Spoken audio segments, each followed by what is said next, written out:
ও মামা, আজকে কি চানটা না করলে হয় না? তা কি করে হয়? স্নান না করলে তোর পেটের মধ্যে আগুনটা নিভবে কি করে? আগুন?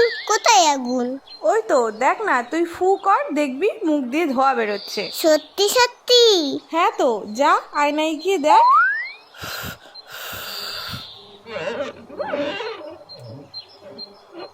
ওরে বাবা রে, পেটে আগুন ধরে গেল তো। শিগগিরই যাই, চানটা করে নি। ও মা, গরম জল দাও তো, স্নানটা করে নি।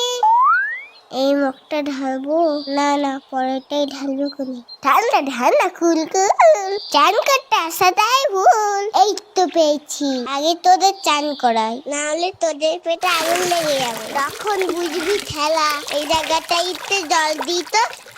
আমার জল ফুরিয়ে গেছে, আরো গরম জল দাও। এত গরম জল নিয়ে কি করছে দেখি তো। ও কি চকচক করছে। গ্যাস পুড়িয়ে গরম জল করেছি কি তোর বাথরুম ধোয়ার জন্য? দাঁড়া, তোর আজ ঠান্ডা জলেই স্নান করা।